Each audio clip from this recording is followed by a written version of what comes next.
Assalamualaikum warahmatullahi wabarakatuh. Nama saya Tasya Adianisa, NPM 18810-149. Saya dari kelas Audit TI Paralel B, dosen pengampu Bapak Faisal Mutakin.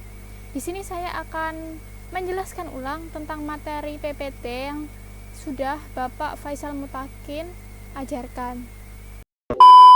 Yang selanjutnya kita akan masuk ke materi. Yang pertama-tama yaitu pengantar. Dengan komputerisasi di berbagai bidang kegiatan akan membawa dampak terhadap kegiatan pemeriksaan atau audit, baik secara langsung maupun tidak langsung.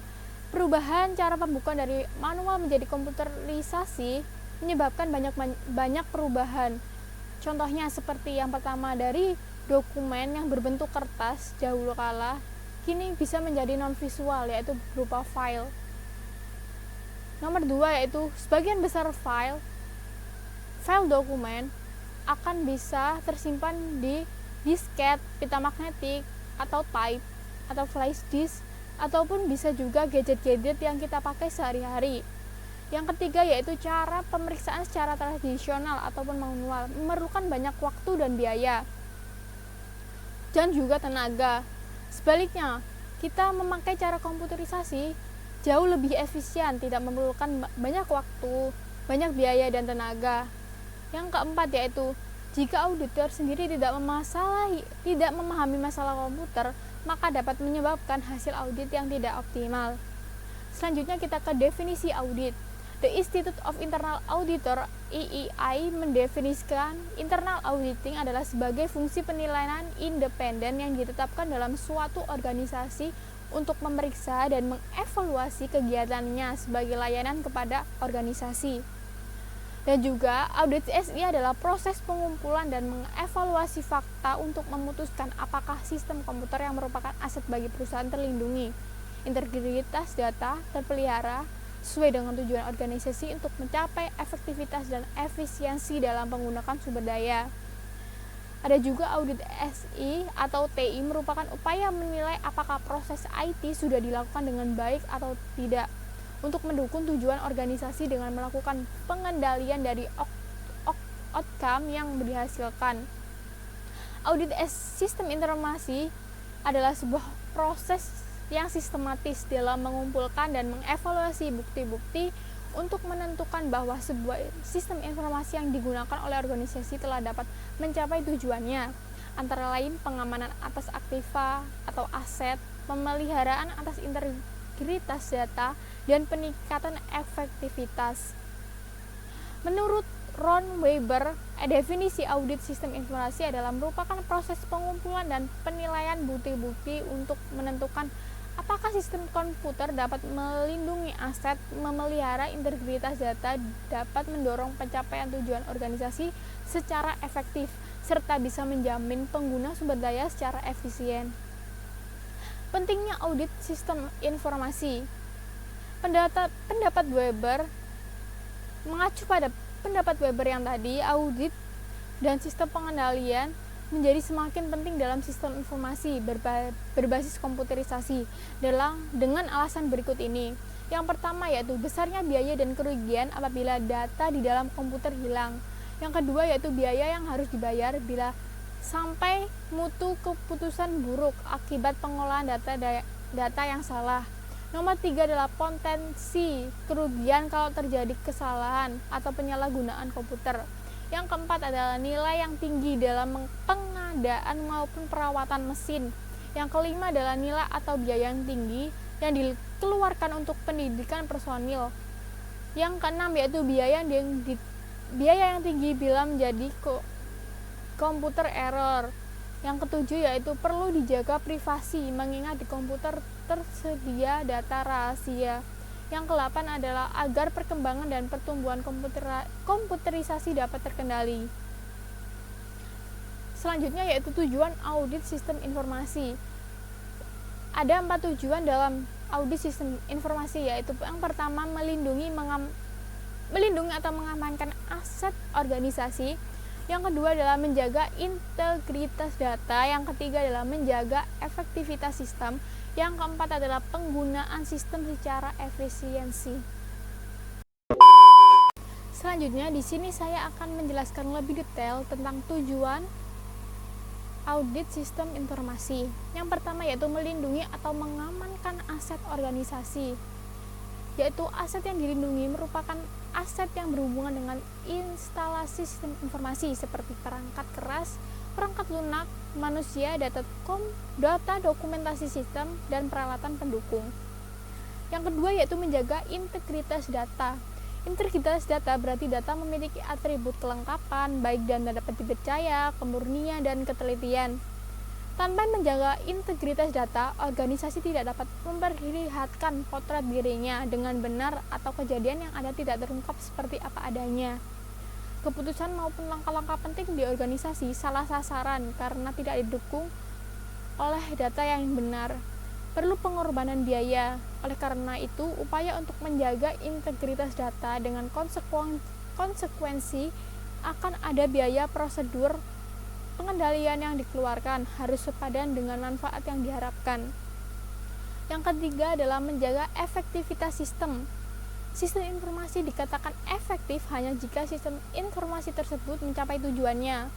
Perlu upaya untuk mengetahui kebutuhan pengguna sistem atau user. Apakah sistem menghasilkan laporan atau informasi yang bermanfaat bagi user? Auditor perlu mengetahui karakteristik user berikut proses pengambilan keputusannya. Evaluasi ini akan memberikan masukan bagi pengambil keputusan mengenai apakah kinerja sistem layak dipertahankan atau harus ditingkatkan atau perlu dimodifikasi dan atau sudah usang sehingga harus ditinggalkan dan dicari penggantinya. Yang keempat yaitu penggunaan SDM secara efisien. Dikatakan efisien jika ia menggunakan sumber daya seminimal mungkin untuk menghasilkan output yang dibutuhkan. Pada kenyataannya, sistem informasi menggunakan berbagai sumber daya seperti mesin dan segala perlengkapannya, perangkat lunak, sarana komunikasi, dan tenaga kerja yang mengoperasikan sistem tersebut. Selanjutnya yaitu aspek audit sistem informasi. Jika melihat tujuan audit sistem informasi pada bagian sebelumnya, maka terdapat dua aspek utama pada audit sistem informasi, yaitu yang pertama, kesesuaian. Tujuan di audit sistem informasi ini difokuskan untuk memperoleh kesimpulan atas aspek kesesuaian, yaitu kerahasiaan, integritas, ketersediaan, dan kepatuhan. Yang kedua adalah aspek kinerja dan juga memperoleh kesimpulan, yaitu yang pertama efektivitas, yang kedua adalah efisiensi, yang ketiga adalah kehandalan. Audit SC dimaksudkan untuk memberikan informasi kepada manajemen puncak agar manajemen mempunyai penilaian yang jelas terhadap sistem informasi yang diimplementasikan pada organisasi tersebut. Misalnya, bahwa aplikasi yang ada telah dianalisis dan didesain dengan baik, telah diimplementasikan dengan security features yang memadai.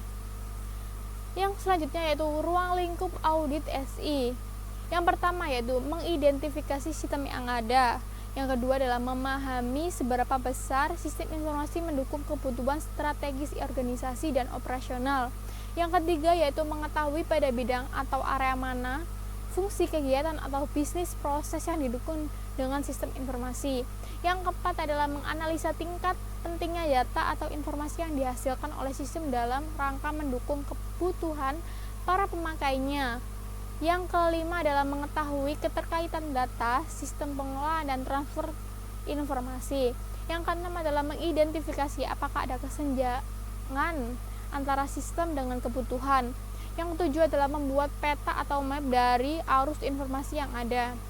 Selanjutnya yaitu metodologi audit SI. Dalam pelaksanaannya, audit TI mengumpulkan bukti-bukti yang memadai melalui berbagai teknik termasuk survei, wawancara, observasi, dan review dokumentasi.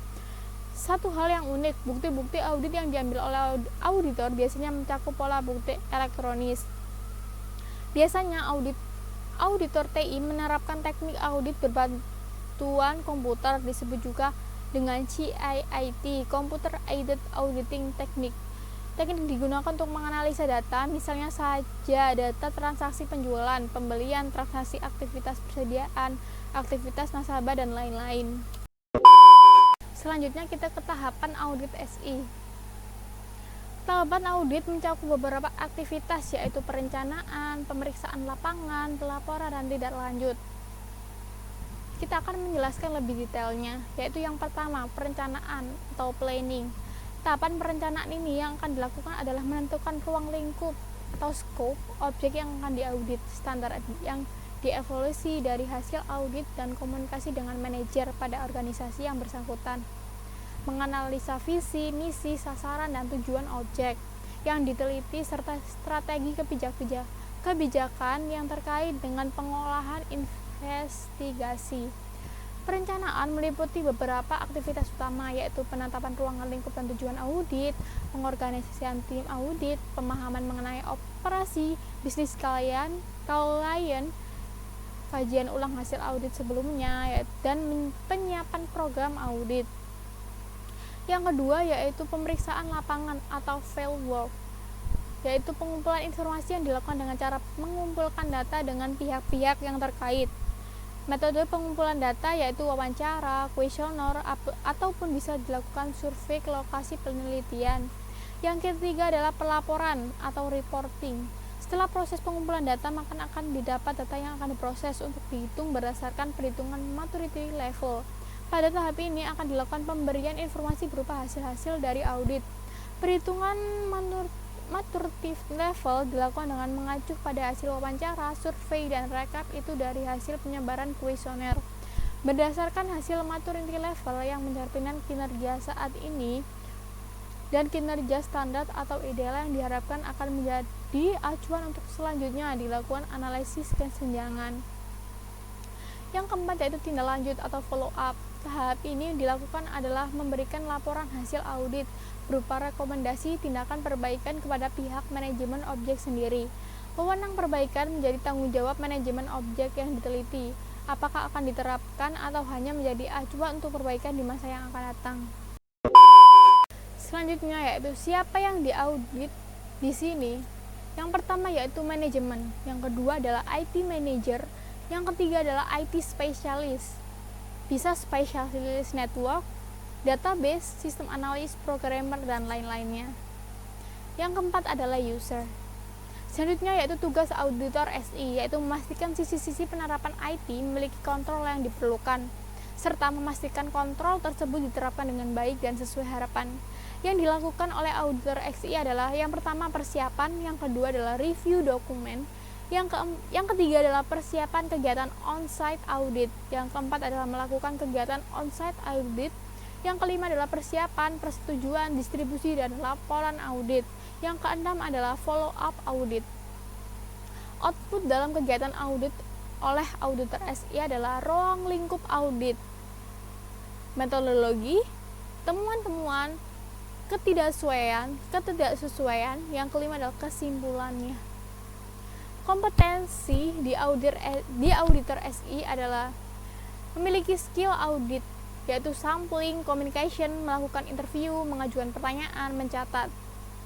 Selanjutnya yaitu generate knowledge, yaitu pengetahuan mengenai prinsip-prinsip audit, prosedur, dan teknik sistem manajemen, dan dokumen-dokumen referensi, organisasi, peraturan-peraturan yang berlaku.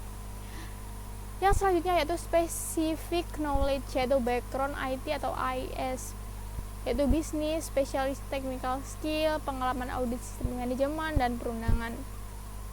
Selanjutnya yaitu ethical conduct, yaitu berdasarkan pada profesionalisme, kejujuran, integritas, kerahasiaan, dan kebijaksanaan.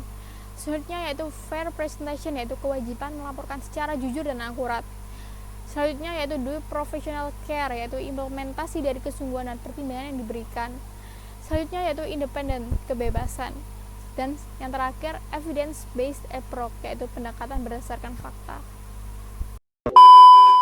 Terima kasih telah menonton. Maaf bila ada salah-salah kata. Wassalamualaikum warahmatullahi wabarakatuh.